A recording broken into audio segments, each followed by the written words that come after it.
Hello everybody, welcome to the Wonky Angle, where I talk about electronic music, both new and old.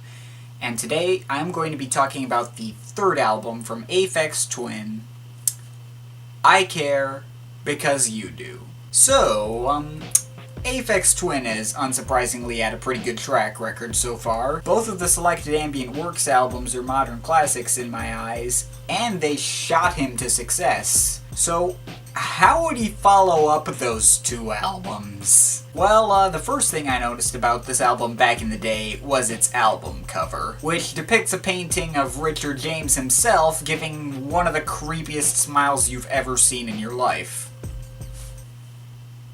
It makes for a very nice jump scare if you tell somebody who's unfamiliar with Aphex Twin to look it up on Google Images. But enough about that. What about the actual music? Well, the one thing that sets this album apart from his other work is that this is probably his harshest and most difficult to listen to. A lot of the tracks fall under the drill and bass umbrella and are very much beat-oriented. That already hugely sets it apart from his first two albums, which either shoved beats out of the spotlight in favor of melodies or ambience, or just straight up didn't use beats at all. The question is, though, how well does this album hold up? Well, I'm gonna be totally honest, I don't think it holds up even close to as well as his first two albums. I mean, it's good, it's very good, but if you ask me, it's not quite great. A lot of this is thanks to the fact that other acts in the same circles as Aphex Twin have gone for similar aesthetics to this album and pulled it off in better and more interesting ways. Outakers LP5, Square Pusher's Feed Me Weird Things, and Microzic's Lunatic Harness are all examples of this kind of stuff done better. That's not to say this album is bad because of that, but, well, I don't know, I'm really torn on this album. Maybe it was a mistake of mine to listen to only certain tracks on here as a high schooler, as I hold a lot of nostalgia for some tracks and only a little bit for others. Well, let's go down track by track. Acrid Avid Jam Shred, which is an anagram for Richard David James, by the way, starts out the album and is one of the tracks that I have a lot of nostalgia for. It's got an alien-sounding melody similar to a more lighthearted and catchier version of Matchsticks from the previous album, and a cool and foot-tapping beat. I love this track. The Waxen Pith, which is one of many anagrams of Aphex Twin, or the Aphex Twin on this album, doesn't have much nostalgia attached to it, but has a cool string section. Wax the Nip is where the drill and bass stuff starts. Very fast-paced, percussive, and industrial, but thankfully not skipping out on a melody. I never really liked this one as a high schooler, but it's grown on me quite a bit with repeated listens. So yeah, I like this one. Hedral has a really spooky and weirdly engaging melody, but it is pretty repetitive. I should probably mention at some point that these songs are all very repetitive and don't have a ton of substance to them compared to RDJ's other work. So whatever melody is going on is generally the tipping point on whether or not I'll like a particular track. In Ictdral's case, I think this is a good thing. But then there's Ventolin. I just cannot listen to this track. I don't think I can blame that on the mostly unmemorable main melody or even the sharp and extremely intense beat, but rather on that stupid high-pitched ringing that goes on for every second of the track that doesn't have a beat. It resonates at just the right frequency to hit my peak of discomfort. Now, I realize this is totally on purpose. After all, I'm hearing this was part of some kind of mini contest or beef or whatever between Aphex Twin and Microzic to see who could make the harshest sounding drill and bass track.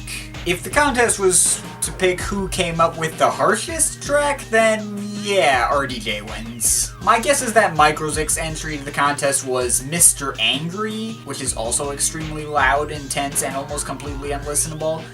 But that stupid ringing here is just too much for me. Maybe it's just that I'm a wussy listener, but I usually skip over Ventolin, or at least turn the volume way down. But other people seem to have a higher tolerance for this track than I do, so what do I know? Next is Come On You SLAGS, which despite the much more intense title is not actually as intense as Ventolin. The melody on here is pretty atonal, there's a lot of weird echoey voice samples and a pretty percussive beat.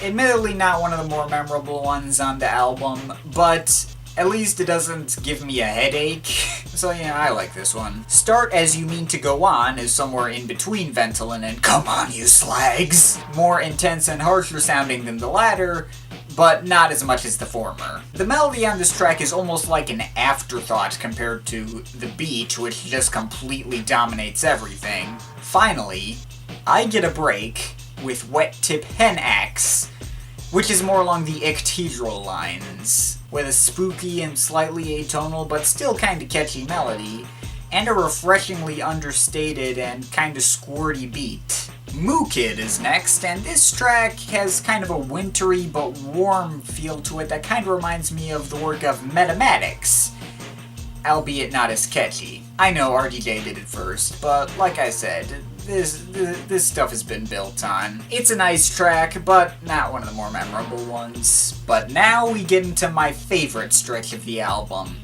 the final 3 tracks. I have a ton of nostalgia for these tracks, more so than any of the other ones on here. I got through a lot of harsh industrial madness just to get to this part, so this feels like I'm finally getting rewarded for making through it all. Alberto Balsalm is first, and this track would have been right at home on Selected Ambient Works 8592. The synth melodies are catchy, the beat is subtle, and the track just has a very chill and relaxing feeling to it. A lot of my enjoyment for this track is thanks to nostalgia, but I still absolutely love this track anyway. Cow Cut is a Twin, anagram for caustic window, is arguably even better, which with a bouncy beat and lots of catchy synth melodies floating around. The beat is more intense than Alberto Balsalm, but that allows it to fit better on this album. Finally though, the album ends with the haunting Next Heap With, which consists of some spooky organ-like synth chords for half of the song, and a subtle but catchy string section for the other half, kinda switching off between the two. And not a single beat to be found. Definitely makes for memorable ending. So, overall, I do have my gripes with this album, and it is probably my least favorite out of all the albums he came out with when he was big. But I can't deny the nostalgia I have for certain tracks, and I nevertheless give it my recommendation. This album's biggest strength is in its variety, and how it showcases all sorts of different styles that Aphex Twin is capable of pulling off. In that way, I think it makes for a great jumping on point for those looking to dip their feet in the IDM world for the first time, as it shows just how much the genre has to offer. I'd be lying if I thought it was the best in any of those respects, though. It is awfully simplistic and repetitive, and there are a good amount of tracks that just don't do much for me.